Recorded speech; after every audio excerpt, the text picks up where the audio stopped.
What's percolating with it, people? It's your boy Ellis here, back with another dope-ass episode of the Homies Podcast.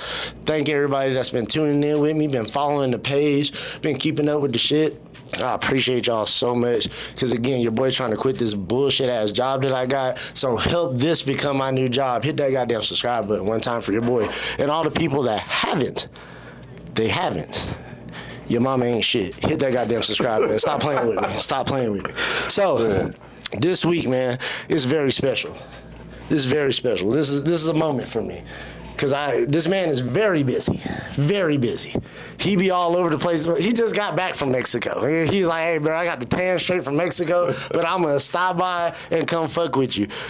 This dude is a real shooter. Not that rapper shit but needs to be getting shot and get locked up. No, not that type of shooter. We're talking about videography, photography.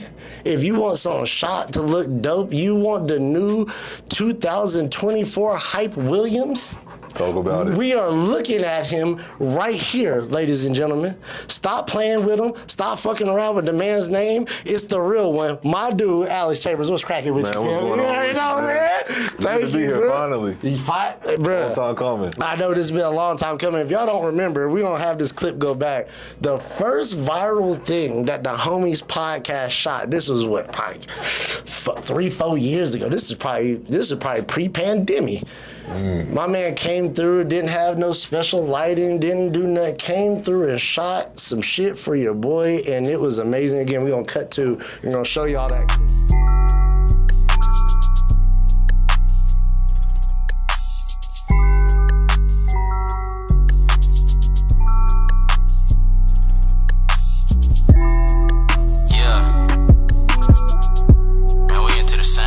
You are dope at what you do, man. That's why I had to have him come on, because I had to talk to him about the shit that you do, man, when it comes to that camera. What made you start, bro, wanting to, like, do that? And what made you want to use the camera to express your, like, artistic or creative self? Man, I appreciate that question and the intro. That was great. Oh, yeah, you already know. Yeah, man. So I really grew up around cameras. My dad and granddad documented everything in terms of family barbecues, birthdays, holidays. They were always there with that camera. Okay. So I almost felt obligated to kind of inherit that role in the family to be the documentarian. And so, as I got my money up and was able to explore, different methods of documenting family events, I eventually just picked up my phone and started taking photos. And it really just kind of progressed and grew from there. Okay. And where are you from, by the way? From Alabama. Alabama. Yep. Hey, my South, brother. Man, you feel me? yeah. I'm from North Carolina. With the South links up, it's a beautiful thing. You feel me? And I know, like you said, being from the South, I can tell you, big family oriented. Yeah. Capturing those moments to me are so goddamn important, because even with my family, like, I haven't seen some of my family photos, like baby pictures and shit like that, since I was little. Yeah. You know what I mean? So, and I feel like that's something almost like recipes and things that you pass down. Man. Remember the family photo album? Yeah. Like, to be the person to be like, I'm going to take on that responsibility. I'm going to capture my family's moments. And to me, I grew up in a family, we got a lot of drama, we got a lot of shit. To be able to capture those very happy moments, to me, are so goddamn important, bro. So that's dope that you're doing that. And I'm like, outside of, like, your father, did you have any other, like, experience, like, any other, like, inspirations, like artists or other camera people, other directors, even growing up watching, like, music videos? Was there anything that was, like, other inspirations? Man, we're around the similar age, so, man, just kind of watching rap videos in particular. I really love Missy Elliott's work with Hype, Busta Rhymes.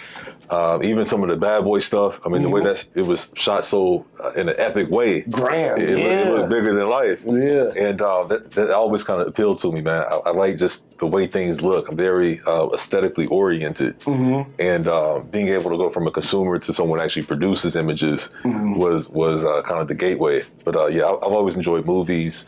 And then when you get deeper into the craft, you start realizing how big a part sound plays into what you actually see. Yeah, right. So it's all correlated, man. I take it like almost making a dish. Right. The video or the photo is one part, the sound is on a completely different part. Then you've got color grading, and from mixing all those pieces together, you get the result. I got you. Yeah. And I always was interested in knowing, like, even when I talk to chefs, like, what's your process? Like, what made you think of that? So I've never asked you that. I've seen you do ridiculous amounts of, like, dope content. Again, we're going to have his page posted on here and everything. Y'all please go follow the man. If y'all want to see some amazing content, your transitions that you do.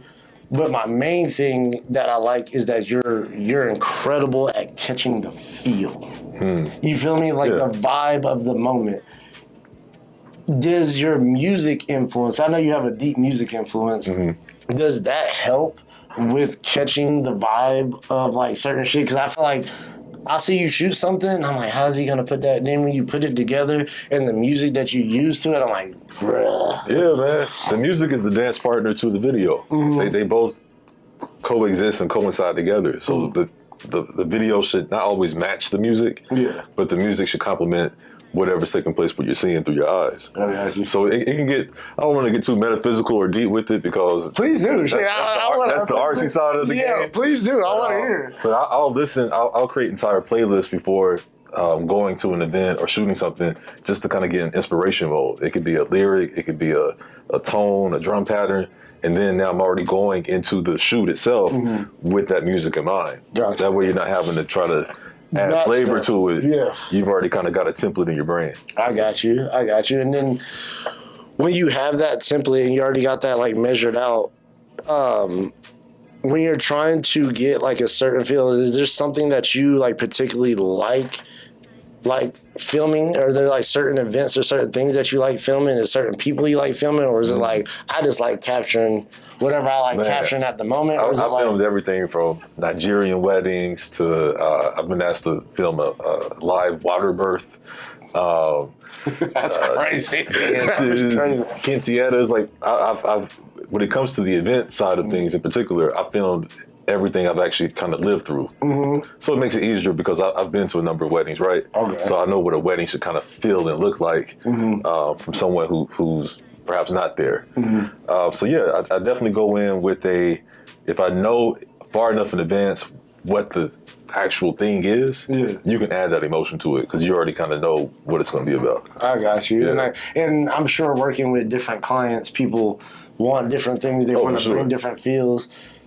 Has that ever been like difficult for you? Is it like, this person wants this, but I'm kind of feeling this? Or has it always been like, nah, I can switch it up? Early on when you start any new craft, you want input. Yeah. You want to kind of have that relationship with the client to where you're making sure you're representing them in the best light.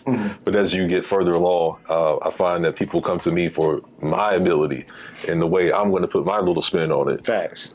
Obviously, they're adding their 2 pennies as well, but I think on the later end of the game, people want you to do what you just did for the other person. Yeah. A lot of ways. Yeah. Make it look like that, or make it sound like the way you did it for her. Not so much as them trying to kind of direct me. And this is so funny because I hear producers, like in music, hate that.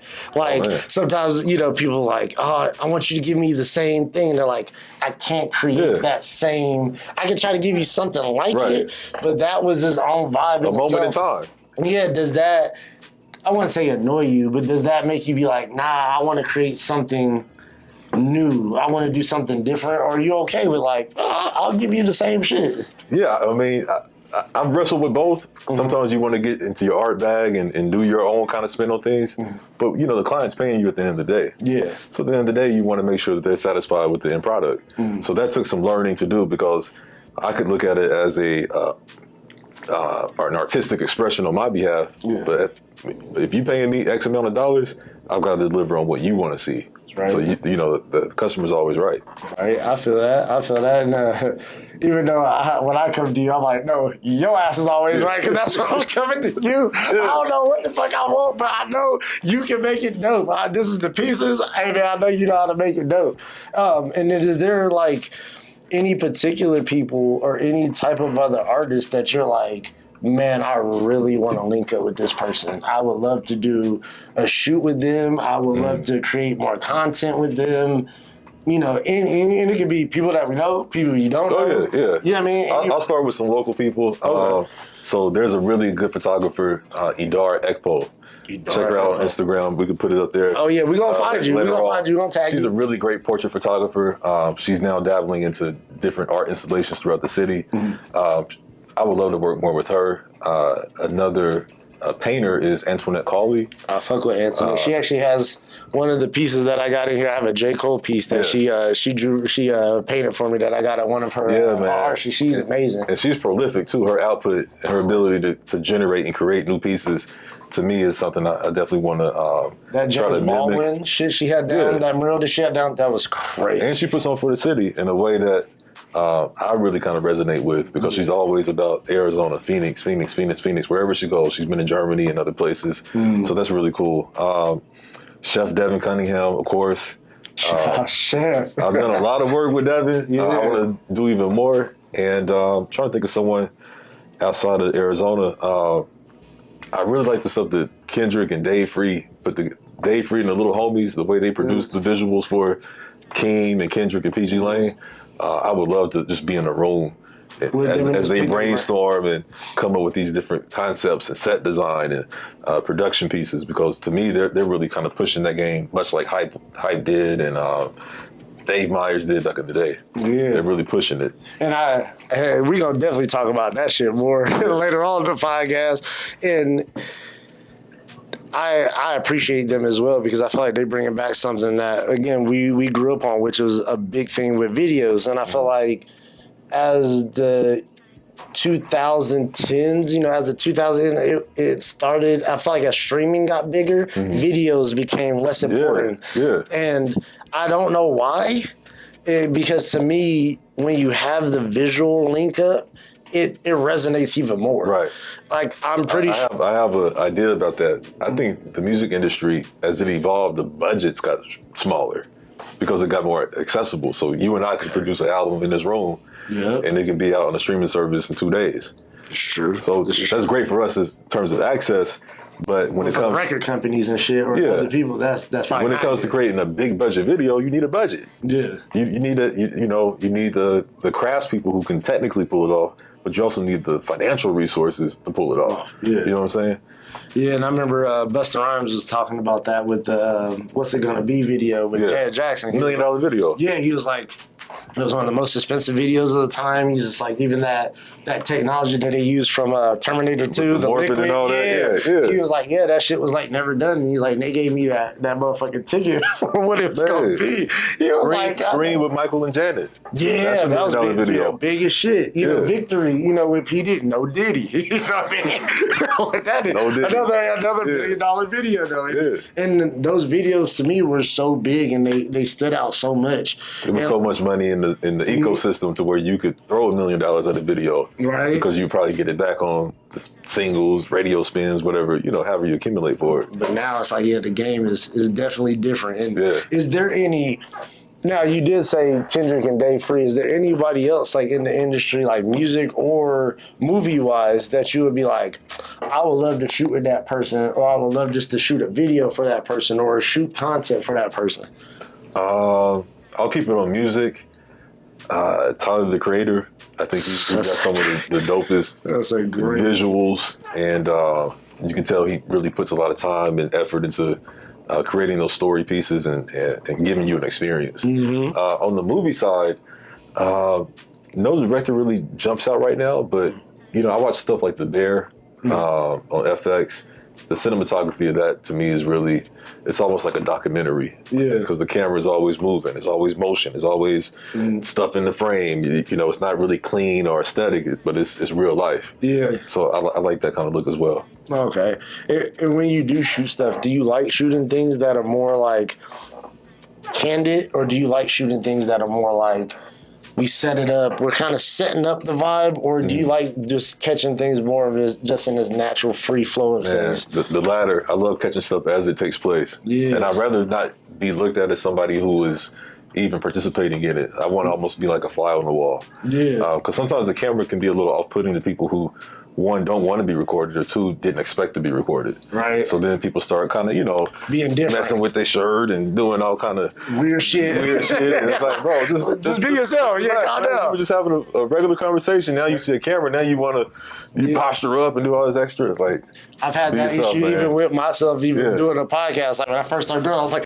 hello, everybody. It's natural though. Yeah. You know it's going to be seen. Yeah. And you want to, we're our own worst critic. Yeah. Sometimes we look at a picture and it's like, damn, I didn't know my nose that big. Like you just start, you get self-conscious. Yeah. It's normal. And the same thing on this one, man. Doing the shit, hearing my voice, I'm like, damn, I sound like that, or damn, I look like that on camera. But it's like getting out of your own shit, because a lot of times, like, the people they ain't thinking about that shit for the most part. It's like, yo, bro, like, do your thing, be comfortable, and I promise you're gonna get the best result when you do that. And I feel like it was fucking me up when I had guests on, because I felt like I'm kind of, not necessarily nervous, but if I'm not comfortable, I feel like it was making my guests not comfortable. This nigga's you can't be immersed into the conversation because you're thinking about all the other X factors around. It's like, nah, man, just focus on this shit. And it's a muscle, man. I think it's being in front of the camera or even being behind it and being in certain environments. You just got to build that muscle up. I mean,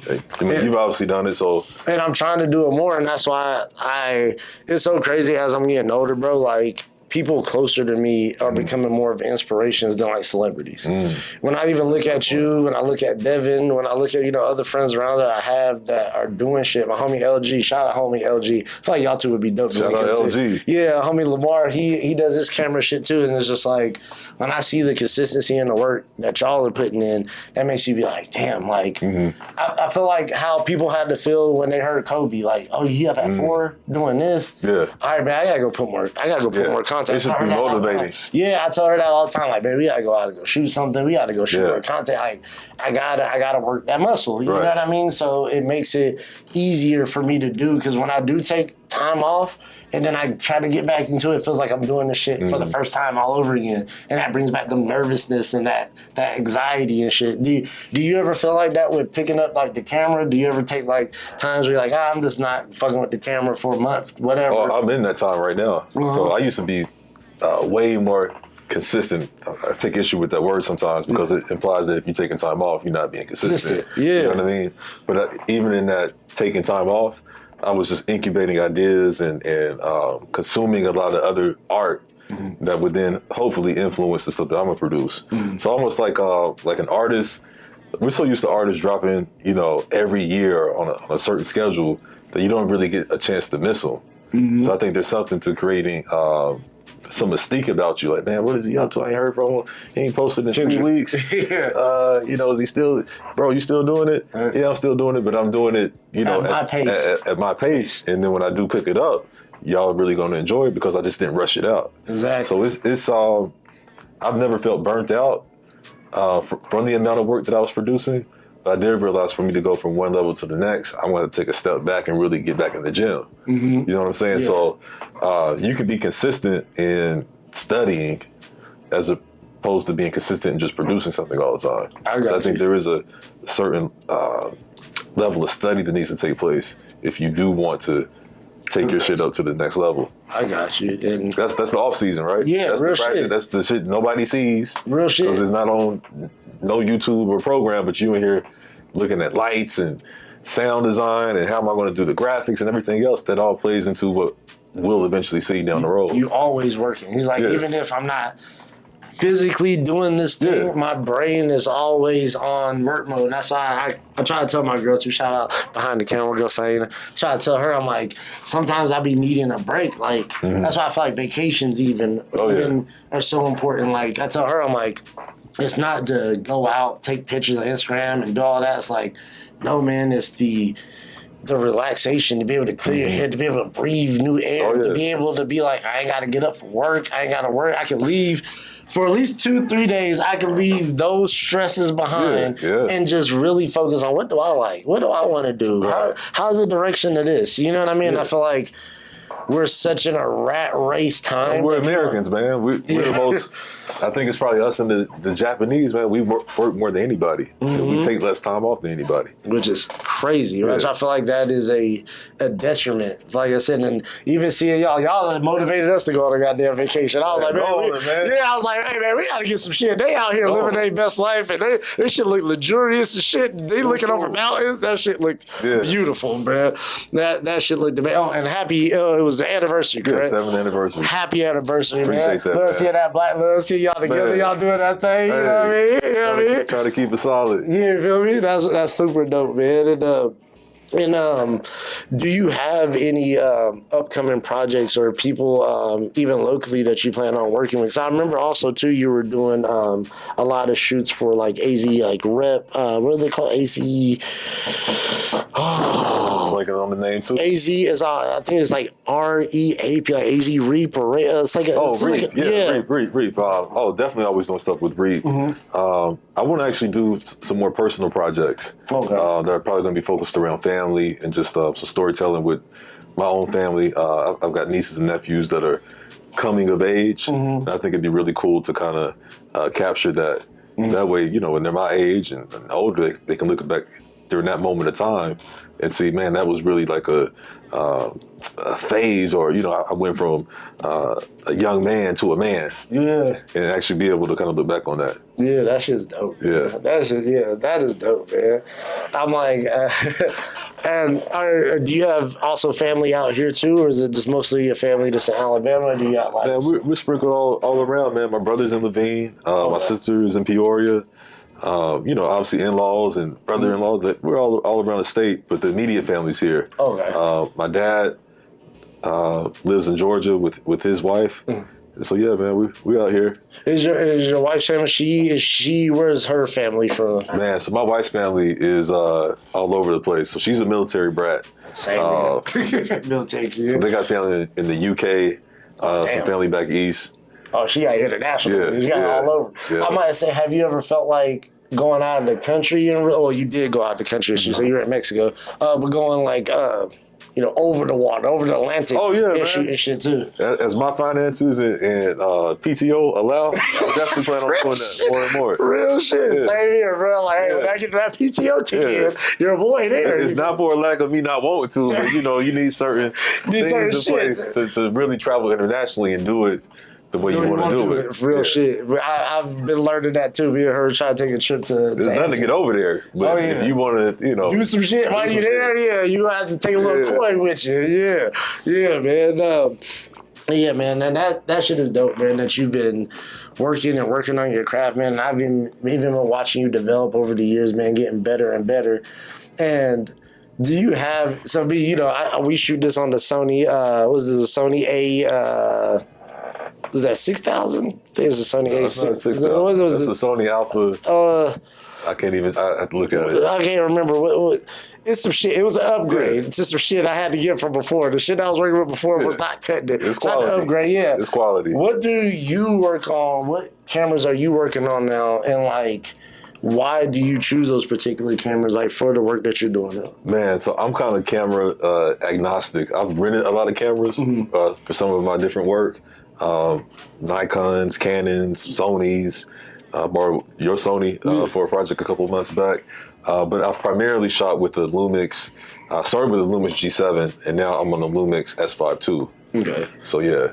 And I might say, are those cameras good for just, like, particular things? Like the Lumix, like, is that just good for particular shots? Or are you just, like, it's more all around, or is it more like the lens? It's just what I started with and what I kind of grew into. It is no bad cameras anymore. Like, we're at a point now to where any camera from Best Buy can do everything that you need to do. So it's really on what menu system you're comfortable with, the overall workflow in terms of how the camera works. And I've just found that since I started with a certain brand of camera, me kind of progressing through those cameras was just easier because everything was kind of similar to what I previously had. I got you. Yeah, but they're all great. Yeah, I feel like it's almost like people that can shoot guns really well. It's like, I met people that are like, you can give me a 22, you can give me a 9, you can give me whatever. I can shoot this motherfucker. Yeah. I feel like that's how you are kind of. It's like, as I tell my girl, I'm like, yeah, this is, it's a dope camera. It's a $2,000 camera. I'm like, I've seen people shoot amazing content with cameras that don't cost as much. Man. Because I feel like it's the person. It's the person. It's the person. It's just a tool at the end of the day. If you don't know how to work a tool, if I give you a jackhammer, you trying to fix your toilet, it's like, it's not gonna work. You don't know. That's not the right tool for the job. Right? And I'm not saying, do you plan on, like you said, as the number increases, do you plan on like increasing and gaining like more shit, or do you feel I could do basically everything I need to do with the stuff I have now? No, I think after you've mastered the camera, lighting becomes the next thing that you have to sort of master and figure out, because lighting plays so much into what the camera captures and how it looks when it captures it. Okay. So lighting and sound stuff is the next level of gear that I'm trying to really explore. I got you. That's his own science, man. This is whole lighting and everything. I mean, you could probably attest to it. Yeah. It makes a lot into what you see. Real shit. Yeah. That's even changed from even when we started. The homie Diamond, shout out to homie Diamond. He's been a big help with helping me even turn the studio into something. Yeah. And that's exactly what he was telling me before. He was just like, hey, man, it's that lighting, bro. And I was just like, nah, man, we need these expensive-ass cameras. He's like, no, bro. He's just like, the lighting, being able to catch yourself, making sure you have the correct lighting. Mm-hmm. He's like, even in movies, he's like, that's some of the shit where, that could change a movie or not. Just the particular lighting in the certain shot, it can change the whole aesthetics of the whole thing. And been doing this podcast, I'm like, oh shit, like after I got these new lights, I'm like, oh, it does change a lot of the shit that changes the feel of it, how people look, how intimate it even looks while I'm talking to the camera. So I was just like, that shit is mad important, bro. And you'll see a lot of YouTube creators, man, their whole backdrop is all lit up with different LEDs and blues and orange. I mean, that's by design because it's visual interest on the actual frame. So they're looking at you, but they're also like, man, what's that picture in the back? Mm-hmm. Everything's being assessed either consciously or subconsciously in whatever you're capturing. I got you. Yeah. I got you. And what is your major overall thing that you want to do with like video and like cinematography? Like, what's your overall? Do you have like an overall goal? You just like, I just like capturing and shooting shit. Yeah, I just like the pure kind of sport and art of it. Mm-hmm. It's really opened a lot of doors for me, both professionally and just personally. Mm-hmm. So that's always something I try to protect, is that I don't want to get too, cocooned in one lane to where I can't go out and just do something fun, because people only expect a certain kind of thing from me. Mm-hmm. That's why I want to focus on more personal projects. In terms of like larger goals, we'll see, man. Like none of this stuff is in our control anyway, so real shit. Whatever happens. Yeah, I mean, God's plan, bro. Yeah, it's all gonna work. I didn't expect to be here when I started shooting on the iPhone, right? But even here, like I said, with the podcast, even me and you talking about it and just doing this shot and then being where it is now, you're like, oh shit, like this has progressed. It has, man. We gotta be grateful for that, because you could have sputtered out, or you could have, lost the passion for it. But I think as you continue to go through with it, more people are gonna want to help you out and be a part of it. Yeah, man. And like I said, you and as well as a lot of the other homies, man, have been huge inspirations to why I keep doing this shit. Because I'm like, yeah, man, I want to have a platform to when y'all on y'all rise as y'all are now, and when y'all get big, y'all can always have a spot to come to promote your shit, talk the shit where you want to talk about, and just have a comfortable space where you just like,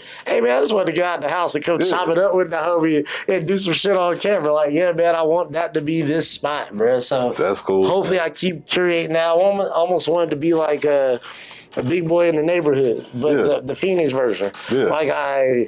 He's become one of my biggest like inspirations in the last few years. I'm like, bro, you are so personal. You know how to talk to everybody. Everybody looks comfortable when they're talking to you. It almost feels like you the uncle of everybody. And people just come through and just chop it up with you.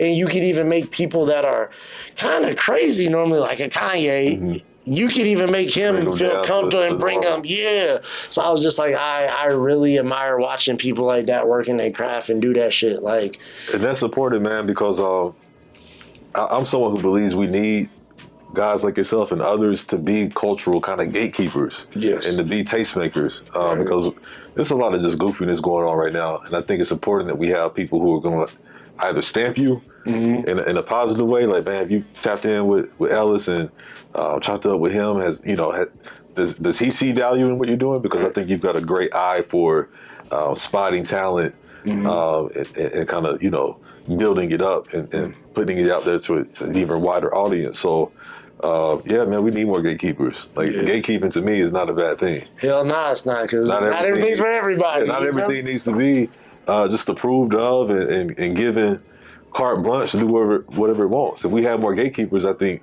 the culture as a whole, be it the name of culture, would just be better overall. And that is a great point to what I wanted to talk to you next about. Y'all don't go nowhere. Y'all go get some popcorn, go get some drink, go get some smoke, and we're going to be right back here with the Homies Podcast with the homie Alex to go chop it up about some more stuff. Y'all don't go nowhere. Let's get it.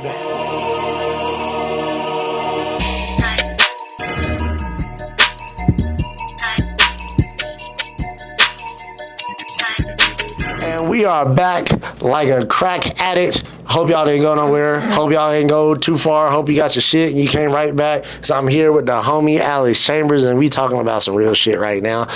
This is something I ain't got to talk about since it happened, and the shit has been hilarious to me because just like I am, I'm sure you are a huge Kendrick fan. I'm a big Kendrick fan. Okay, you know what I mean? And this whole beef going back and forth has been very entertaining, and it's been very entertaining for me because I've been on the troll side of it for a lot of people because I've been talking about this shit for years and been telling people. I've been telling people like, hey, Drake, he's good, but he's not him. You feel me? And he ran into him Thanos. He ran into Himothy, and this shit has been all bad. But like we were talking about earlier, that's why I wanted to transition into this because, again, I know you are really big into videos, like you were saying, you make dope videos. How did you feel about, just visually, how did you feel about the video that he just dropped on the 4th of July, that Not Like Us video? Oh, man, it went completely a different direction than what I thought we all thought it was going to be. So we saw the pop out, right? Yeah. And so we thought that footage was going to be used in the video. That was almost like a fake out. That was a pump fake. That wasn't the video. At all. And from even the little snippets that we saw, I didn't think it was going to be that direction, but I was pleased with what they came up with. And I think what Kendrick and Dave really do is they put these Easter eggs in the video. So now you're going to have the white guys, on YouTube and TikTok breaking down, well, this mean that, and that mean this. And, that's part of the overall experience is like, oh, I didn't know when he was doing this dance that was a reference to something else 6 years ago. So that's part of the overall sort of fun of a video like that is that you watch it once just for the entertainment, then you get to go back and watch it again and see, oh damn, so the push-ups is push-ups and all the different layers throughout it. And I'm about to say it was very well put together. Oh yeah, super meticulous, super trolling on some Gemini shit. I'm a Gemini, so again, I know we definitely will go to the depths of hell to be petty, and I love every minute of it. And visually, I loved it, and I love how he was able to dismantle everything that Drake said with actual visuals. He didn't come back and say, nah, man, I don't hit my wife. I don't do that. Nah, me and my wife just in the living room, bro. We just out here just sea walking, having a good time with our kids. I was just like, and grandma Neil house. Yeah. I'm at the folk in them house. They barbecuing out back. We just in the living room, crib walking. We just chilling. You feel me? It was just like, and the fact that Dave Free directed the shit. You trying to put people against each other that ain't the shit, and it was a rebuttal, but in a subtle way. In a subtle, extra disrespectful way, which I don't even know how the fuck you pulled that off to be extra disrespectful and subtle at the same time. Yeah, it's crazy. It's crazy. And to me, it's just like, it sucks to be a Drake fan at this point because I feel like if you're a real true, like, oh, I'm a Drake fan, he still won, it's like you're missing out on such a dope moment in hip hop. I don't hear anybody outside of the internet saying that Drake won. Me neither. Because when you initially opened up this topic, you said it was a battle. It was a battle maybe for the first one or two songs, but after a certain point, it became bullying. Yeah. And it was almost like he just had this, you used to do your little brother, your little cousin, you put him in a noogie. Like, it wasn't a battle up to a certain point. Yeah. And speaking of the videos that were exchanged between the two, Family Matters was a good video. Yeah. The Good Kid, Mad City van, and the way that was put together, like, it was cool. And I respect that he did a video as part of his overall kind of beef strategy, because we don't really see too many diss videos. So that was new. You right? It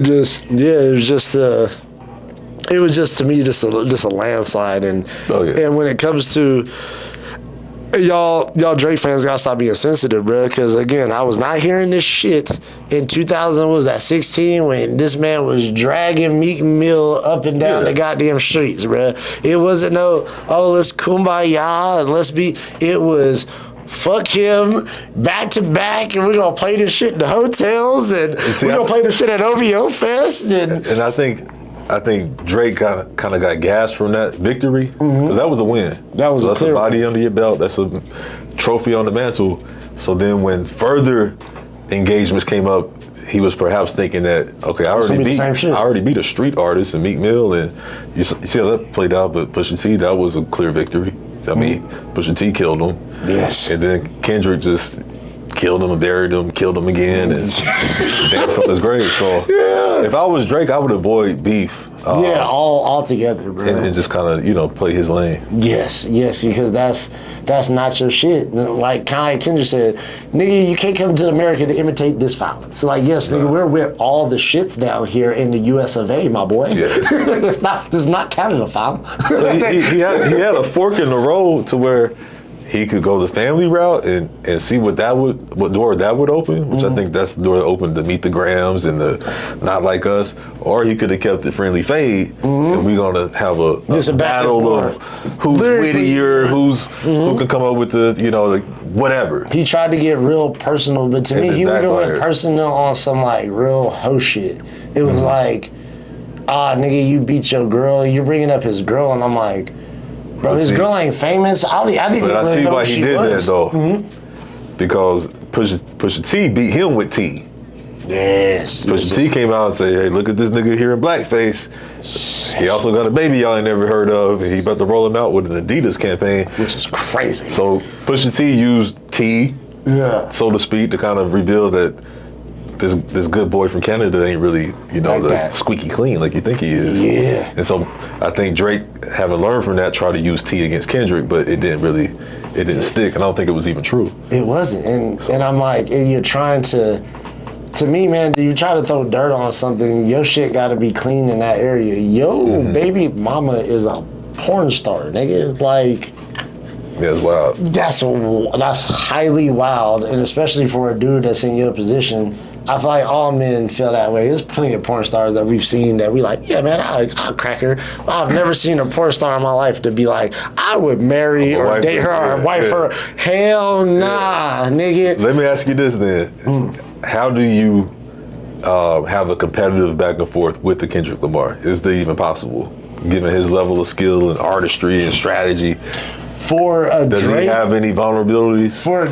For a person like Drake, I feel like no, because this man's been wanting to get in your ass for the last 10 plus years, so he's already been thinking of this. Could Cole have, if Cole's mind was in war mode? Cole's too friendly. He's too peaceful of a guy to, I feel like he could keep it on the friendly fade. I could go the back and forth jabbing, but I feel like that's why he kind of bowed out, because I feel like he knew this shit is about to get personal. This shit is about to go in some whole other direction. I don't want to be a part of. Yeah. He's the smartest thing out of all this. Like, yes, you dodged that fucking bullet like a motherfucker. I don't appreciate J. Cole and his posturing in that. Yeah, just be quiet. Ready for smoke and this and that. Because J. Cole for the last 3 years been saying I'm the I'm the real pen. I'm the best lyricist. He's been putting shit out that's been like the shit he did with what's his name with the Butcher, that verse on it. Yeah. The shit he even did with Yachty. I'm not even a Yachty fan, but that song was like I fucked the Secret Recipe. I was like I like this shit. Yeah. And I'm but like, when the bell rang, he was like, nope, take these off. I want to fight. And J. Cole, being a student of hip hop and a student of the game, knew that wasn't. Don't even get in the ring if you don't want to. They both could have just not replied to like that. Mm-hmm. They both could just let it go. Let it go. Nope. But ego, pride comes before the fall. Yes, and I'm gonna ask you, if Drake or if Kendrick drops like another Good Kid, Mad City type of album this year, do you feel like that is going to hurt Drake's career in any way, or do you feel like Drake is going to be fine, it's just going to take time to get over this, or do you think people are going to kind of waver away from him a little bit? I don't think it's contingent on whatever he drops. I think Kendrick's next project is going to be almost like what we've seen him do with Keem. Fun, the Hillbillies, Family Ties, like it's more upbeat, more, jokey, funny, because he's given us a number of bodies of work that are very serious and meaningful. I would love to see Kendrick have fun, like he did the Pop Out. Yeah, shit. I don't need another To Pimp a Butterfly or a Good Kid. If he wants to go completely party mode, banger, anthem, almost like Damn, because Damn was a very different album than To Pimp a Butterfly and Good Kid. I would love that direction for him because I think he has that in him. Real shit. And I feel like it shows another side of him because I feel like people again like, oh, he's so serious. He's smart, and it's just like, nah, this nigga is really funny and really. Not like us is a whole skit. It's you're just roasting the dude. Yeah. Like I'm gonna just roast you from your shoes to your shirt to why you everything. And that's why I even like Euphoria, which to me, I like Euphoria more than I like Not Like Us. Like, Not Like Us make a nigga want to dance. I want to get up and go, But Euphoria makes me listen and I go, again, this nigga is really good. Like, and it was prophetic. Yeah. Everything that he said played out. You taught a history lesson. You called niggas like, you're doing a lot of shit. Even the verse you used at the beginning with the Richard Pryor from The Wiz, and you used that sample and you played it back saying, oh, I'm a phony, I'm a big phony, I'm not real. And then you go into using a Teddy Pendergrass sample, which I fuck with Teddy P, but even, there's been rumors that, Drake, again, I don't know this at all. It's just, Drake's been fucking around, with other people of other sexes, transgenders and things like that. And then, I don't know if anybody ever heard the story of Teddy P of how he got hurt. And if you haven't, I ain't going to discredit my man Teddy P out here, but y'all can go look it up. Where there's smoke, there's fire. Yeah. Like that, you don't get tagged with that kind of thing just off of living a regular life. Yeah. You know what I mean? Like you got to kind of be in a certain and that's why the lifestyle to get. The white homie was telling me, he's like, yeah, man, I can't believe he's calling people a pedophile and did that. And I was like, well, you can only do that. Who said that? One of the white homies I have. I'm gonna leave his name unsaid on this podcast. I'm gonna jump in right there. Yeah. The thing is, if you're not a student of hip hop and know how kind of beefs play out, that's fair game. Everything's fair game, including kids, mamas, everybody. Everything and everybody's fair game. So that should already be thought about before going into war. Yes. Okay, what dirt do I have that someone could bring up in a battle against me? Okay, you like to party with younger girls? You like to play with your nose? Whatever it is that you into, whatever it is that is a skeleton in your closet, we're gonna bring that shit out. We're gonna bring it out, and it's there for everybody to. That's why Kendrick is the worst nigga to fuck with, like you were saying earlier, because he's boring. Yeah. He doesn't do shit a lot. He doesn't have a lot of moments where you could be like, that was corny. Look at this nigga doing this. That was whack. And he's been vulnerable, so he's already beat you to the punch and saying that. He 8-miled you, nigga, like the Eminem shit. Like, I already just said all the shit. Now, what are you going to say now? And it's like, there's nothing that can stick. And Kendrick was very smart with going in this direction because that is one thing that I think people in prison that have murdered people even agree we don't like pedophiles. We don't like niggas that be fucking with little girls and be praying on little. That will for sure get you X the fuck out. And then he was even smart where he went at your core fans saying, yeah, we don't even fuck with the women that think that they fuck with you because they confuse themselves with real women. So now it's making even your core fans be like, damn, nigga, if I'm bumping your shit, it's really layered. How people looking at me now as a woman, if I'm playing your shit, it's like, oh, my boy. You know what was crazy, man? Is that, you know, I thought Drake's decline started way before this initial battle. I think it happened on views.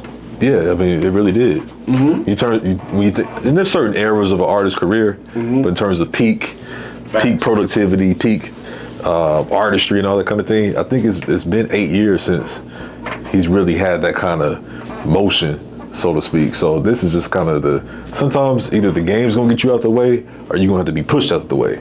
And so since the game didn't get him out the way, he had to get pushed out the way. That's the way I look at it. That's a perfect analogy because I felt the same way. He had a great run. Great run. And but you gotta get out of the way sometimes. Yeah. And to me, my favorite Drake album has always been If You're Reading This.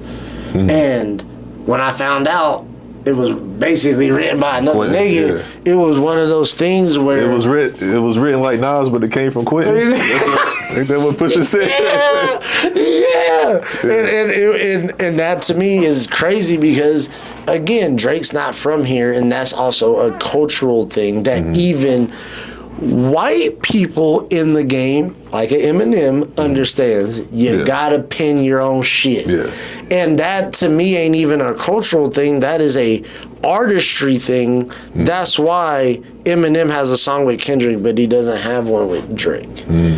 I feel like certain artists, they will not fuck with certain people based off of how you conduct and how you do certain shit. Yeah, it's a certain sanctity and the purity of the art form. Like Rhapsody, how she has songs with Kendrick, how J. Cole has songs with Kendrick. You feel me? It's like, nah, bro, you have to have this certain level of respect from these people for us to fuck with you. Like Black Thought, like I don't think he just gets on songs with people. It's like, nah, I gotta fuck with what you doing. And then I'll fuck with you. Kind of like how, I don't know if you fuck with like Toby Nwingwe. Like Toby, like I feel like that's why you're able to get a song with Black Thought and Royce the 5'9" because they're like, nah, bro, what you doing, just a family thing. That shit is dope. Everything is crazy, That is dope as fuck. I think shooters recognize other shooters. Killers recognize other killers. It's like a mutual sort of respect there because you know what you got to put into it. And certain people are just popular, and I keep telling people, stop confusing popular with good. A record label could turn me into one of the biggest artists. Look at Sexy Red. No disrespect to Sexy Red. No disrespect to you, honey. Go get your money. But yes, you are on no close stratosphere to a person like Rhapsody.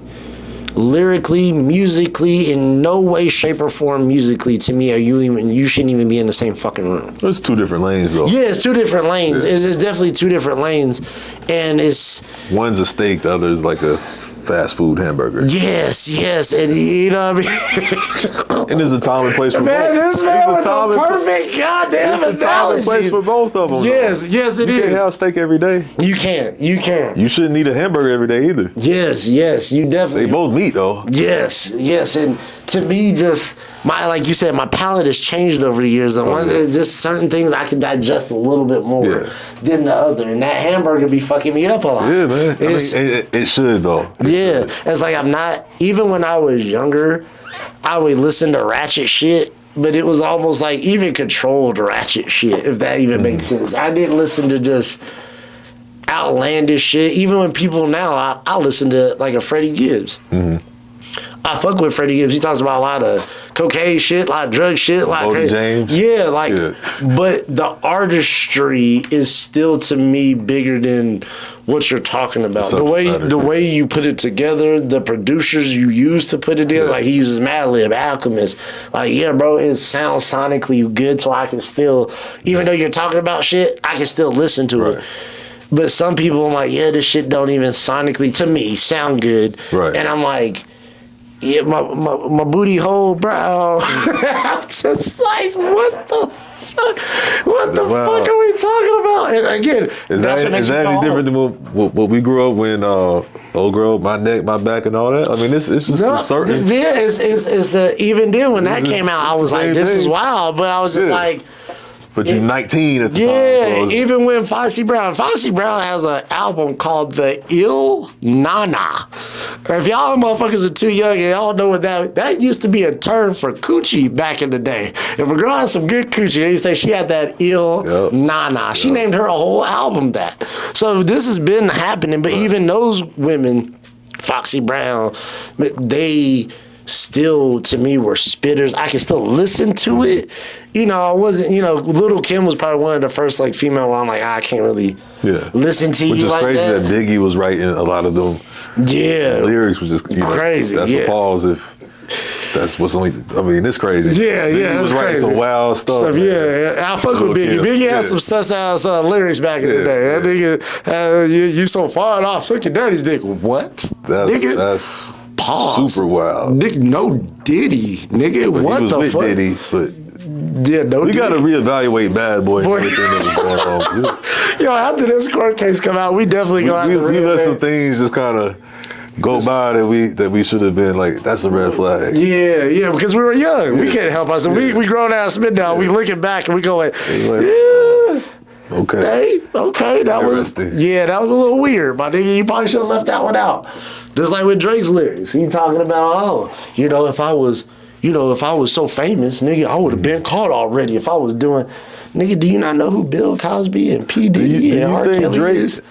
At some point, how does he wiggle his way out of this? Because it's a stain on you now. And obviously his fan base, who was the core fan base, and I was also confused with Drake's fan base. I thought it was primarily women. Mm-hmm. But when I look online, I look at the comments, it's a lot of guys who are steadfast in trying to defend a man they've never met or will ever meet. Which is gay, by the way, everybody. That's really gay, my nigga. Like, you don't know this person. I go off of what I know. I don't know Kendrick or Drake. I don't know either one of these niggas. They both could be weird as fuck in real life. I do not know. I know just based off of your artistry and your music, I fuck with one more than another. I don't know celebrities, bro. I don't know if it's even nothing like that. I think it's just the idol worship. People tend to devoutly worship someone who they think represents some of the values and morals that they do. So, you see it on both sides, but the Drake stans and fans, I was oblivious to the young men and older men, our age and older, who were like, no. I was like, bro, it's not that serious. It really is. It's not that serious. It's a rap battle. Somebody clearly won. Somebody had to lose. Yeah. I think he'll be all right. Yeah, he's still rich as fuck. Yeah, he still got all his houses and all that shit. Yeah. Fine. He's doing way better than I'm doing. I know that. I'm going to go one step deeper, man. I think while we see a lot of men at the defense of Drake as opposed to women, is that there's some themes in the music, girl troubles and bitter exes and all this and that I think they resonate with. To where if you're in a stable relationship and you've got, you've had some bad relationships, but you're not hanging on to them, you can just hear it for what it is and then just move on. So I think we have a large swath of hip hop culture, of the fans on the male side, who are just in a completely different headspace than what we think the typical fan would be in. Right. Yeah. There's no way you should be feeling that leaving way. These kind of comments or going this hard. Leaving this type of energy. Yeah, it's like he's your dad. Exactly, like the nigga's related to you or something. Like, y'all don't know these fucking people. You don't know these people. Stop it. And again, it's just the music. Yes, bro. And like you're going back to your question, incredible music. That's always been the thing that gets people, back into the good graces. Whatever you like Kobe, when he was going through, his little charge, not little, but his charge he was going through. Yeah, he had to come out and perform ridiculous. Yeah. And this is what Drake's gonna have to do. You've kind of been, like you said, for the last 8 years, kind of just floating. You've had this number one spot because nobody, like you said, came and pushed you out of the way and be like, nah, this is my shit. Yeah.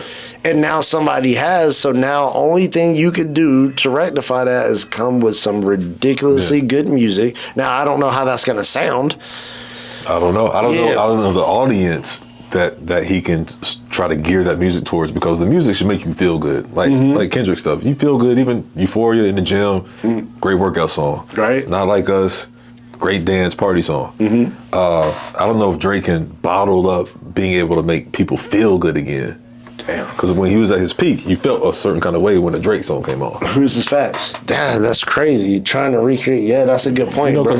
Artists, just like athletes, can lose a step. I can lose, I can't really cut like the hips and the back not firing like it used to. So it's hard to kind of get certain things off that you used to get off, because you've aged and you've deteriorated in the part of your skill set. And you've also ran a subject matter to the ground. Yeah. You know what I mean? It's almost how people talk about Pusha T. We talk about cocaine, and everybody's like, God damn, bro, like, now you're a good rapper, but talk about something else. Yeah. Like, that's how I felt with Drake. It's like, all right, bro, you can only talk about you being sad about relationships for so long, and you can only talk about how much money you got. And we've never seen you in a public relationship with another woman. So I'm just like, well, when you sad, we've never seen you with a girlfriend.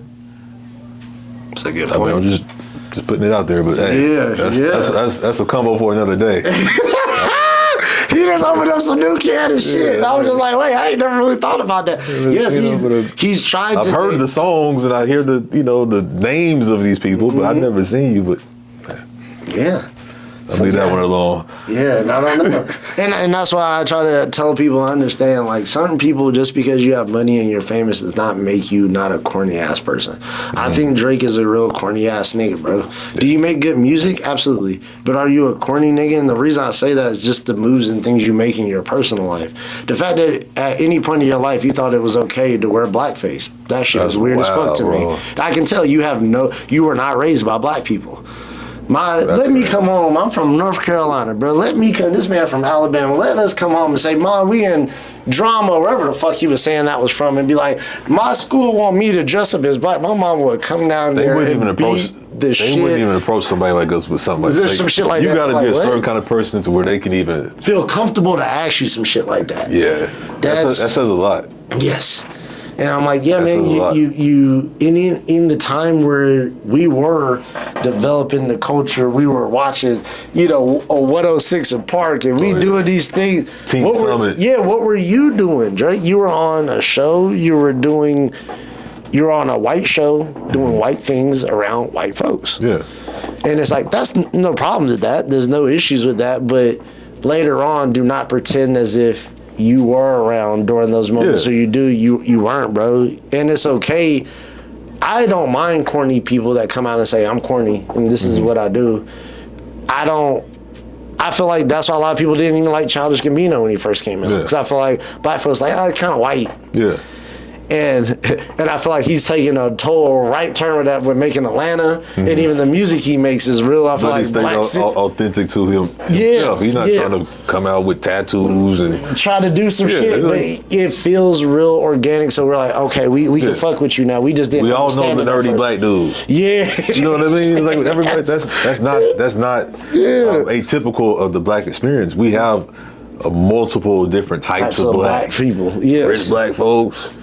Poor black folks, educated black people, ignorant black people. Like we're not a monolith. So yeah, there's a lane for Childish Gambino, and he could want to date all the Asian girls and the white girls he wants. But there's a lane for that. And if he stays in his lane, which is true to himself, he should be just fine. Now, if he starts trying to do some stuff that's outside of his bounds, that's when he'll get that. Yeah, like, what you doing, bro? What the fuck? What the fuck is this? That's what a culture should do. If we see you kind of getting out of and that's what Kendrick did. He corrected some shit that's been incorrected for a long time, and he's like, no, you need to get. It's commendable, really. Yes, because a gatekeeper. You want to know what's even more funny about this whole thing? She could tell you this.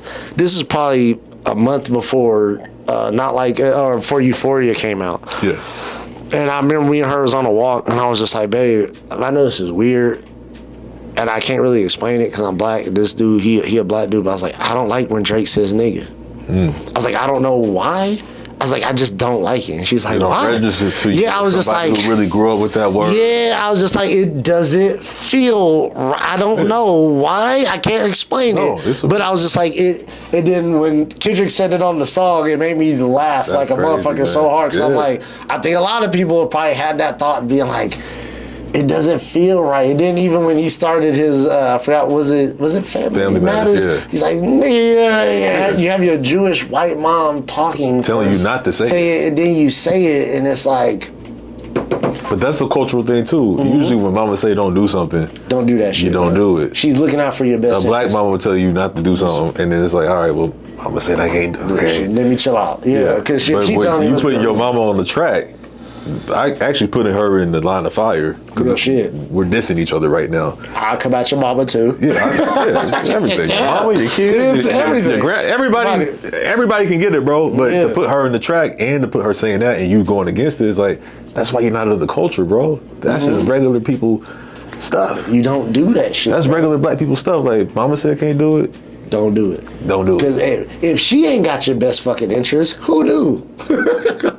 Hey, Drake, listen to your mama, man. Take your ass back to Canada. Figure out some good music to make. Get your PR team together. It was all avoidable, man. It was all this shit could have been avoided if you would have just shut the fuck up. You could have had all the 14-year-old girls you wanted, man. You just had to just jump in the pen with the boogeyman. And now it's going to be hard to move around. He said you could have had all the... He said the embassy getting raided. It's only a matter of time. You need to talk to that nigga Diddy. The nigga that slapped you. Talk to that nigga, bro. He'll tell you. It's gonna get dark, bro. It's gonna get fucked up. If this nigga Drake gets indicted in the next 4 years, you heard it here on the Homies podcast first. That's crazy, man. Oh my God. Put it in the song, like it's when there's smoke, there's fire. Like a motherfucker. There's certain things I wouldn't associate with you or your brand because I haven't heard of any little, you know what I mean? But when you start hearing, rumors aren't always true, but why even come up with a rumor about something that if it weren't? Because your rumor, then your personality can match that. Yeah. If somebody told me, oh, Ellis did, oh yeah, bro, I seen him on 7th Ave, he smacked like 4 bitches, and I'd be like, I don't really. Yeah, I don't know. Yeah. He's never shown me that. I have to ask more questions. How big was the girl? Some baby D type bitches. What's going on? Because that sounds crazy. That's what my homie would do. Yeah. But then when the fact that nobody's really coming to Drake's defense is like, no, bro, I know. It's kind of like, not good, bro. I mean, it's all there for us to see if we want to see it, but sometimes it takes a little more.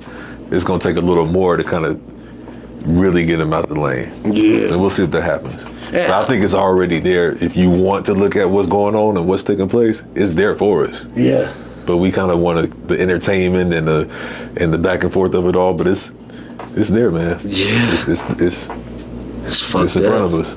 Well, last thing I'm gonna ask you before we get up out of here, because I know we were supposed to get out here a couple minutes ago. Man, let's go. I wanted to ask you. Drake got you fired up, yeah, bro. Yeah, that shit is funny. Y'all see the picture. Y'all see it. Y'all see what the fuck is going on. Y'all see what I feel around here. What light skinned dude do to you, man? Yeah, nothing, bro. I'm just trying to figure out what's going on. We trying to give you good advice out here, Drake. What is it, the braids? He got you twisted. What do you feel, before we get out, what do you feel about Bronny, him getting drafted to the Lakers, man? Because I know you're a hoop fan like I am. You love this hoop shit.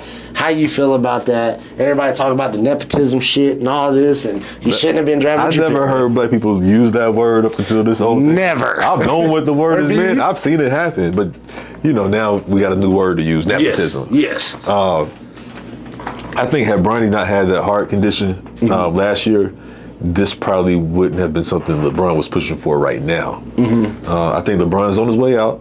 Yes. I think this is something that he wanted to do before he ended his career. And with Bronny having that cardiac condition that he had, it just kind of sped up the schedule. So now I'm on my way out, son. I need you to come do this with me. Are you cool? Cool? All right, let's do it. And that was it. So I'm fine by it. It's a father-son thing. It just so happens to take place on the NBA platform. Right. I'm both ways with it. I've always felt divided when it came to LeBron, because I'm always like, I love seeing a black man that's in control doing what the fuck he wants to do. That's always number one. I love that shit. But the sports side of me is like, I don't like that you have all this power and you're still not as great as we felt like a person with all that power and talent should be. And then with even getting his son drafted, Only reason I have a problem with that is because now there's some guy that deserves that spot that will probably fucking kill Bronny, but he's not gonna get it just because the 55th spot, bro. Hey, it's been great players taken in the second round. I know, but that typically that tier of players, it's like it's not really that great. But at the same time, it's like that's still a spot. You know what I mean? Like still a spot. It's very limited spots in the NBA. It's only 400 something spots, and we already know a good 50, 60 of those are guaranteed already taken. So it's like a lot of those spots ain't really there. And when you that's the thing about the churn in the NBA. So if he happens to wash out, he'll go down to the G League and try to, you know what I mean? Because he playing in the G League today. And shit. So the NBA will, at some point, without get him out of there if he doesn't warrant being on the actual roster. But I think we could have seen this coming when LeBron years ago said he wanted to play with his sons. And even him saying that this whole time, and even saying that, I was like, okay, of course, what dad wouldn't want that? Yeah. But I'm like, is your son gonna be good enough to make that happen? And that's when I didn't fully understand LeBron's power. When I'm like, oh shit, you can literally make a front office, get who you want as a coach. Yeah, the Lakers front office. I can get them to get a coach that ain't never coached before because he's my homie. Yeah. Oh, and I am going to get this coach because that coach is also going to draft my son, even though my son should not be there. But if it weren't LeBron, the NBA being about player empowerment, it would have been somebody else at some point. I don't know because I don't think anybody else has the cachet. Nobody else has the cachet and power. LeBron owns Clutch. He says he doesn't own it or not a part where niggas lying like a motherfucker because that's tampering. I can't show all my cards now. Yeah, but we know, bro, you own Clutch and Rich Paul is the main owner of Clutch. He knows like you said earlier, he's my number one asset. So yes, if LeBron says he wants something, Rich Paul's like, I'm gonna make that shit happen. Right. And when I have some of the top players signed to me in the league, Rich Paul can make one call and say, hey, until we get this, y'all sit out or y'all hold out on signing your contracts. Yeah. Rich Paul and LeBron have enough power to put the whole goddamn NBA on pause. Yeah. We have to listen to you. Yeah. He's like, I'll hold you niggas hostage. What are y'all gonna do? Y'all gonna draft my boy? or y'all want me to go? But the post-Stern NBA set up the conditions to where a player with enough wherewithal, enough resources, connections, and longevity could at some point accumulate that much power. Yeah. And so I can't really fault LeBron for using the power that he was able to obtain. The NBA should be looked at for allowing a player to get to that point. That's on the NBA. Yeah. The player going through and saying, you know what, I'm gonna start throwing some weight around. Yeah. I'm gonna need this, and this, and I need green M&Ms every time. Okay, well, if the NBA wants to tighten the reins, that's gonna be on them. But LeBron or whomever who happens to exercise some of the power they've gotten, I mean, I can't really knock it. And another thing is, take the game aside, the business of basketball, this is gonna be a boom for the LA Lakers. Oh, yeah. To see them, the James alley-oops and the jersey sales, the first game they play, like it's going to be a thing. So when you look at the actual numbers of it and the business behind it, it's like, yeah, it kind of makes sense, bro. Yeah, just like how Ken Griffey and his dad. Let's get some bread. Yeah, like you saw that in baseball. It was like, but even that was like, Ken Griffey was supposed to be there. Yeah. You know what I mean? Yeah. When you see LeBron, you're talking about the sanctity of the sport. We're talking about the business of basketball. And it's an entertainment business at the end of the day. So we're trying to sell tickets, and that shit will sell tickets. See? And our lights are telling us we got to get the fuck up out of here. We just lost the light. So again, we got to get up out of here, bro. Hey, bro, thank you. Man.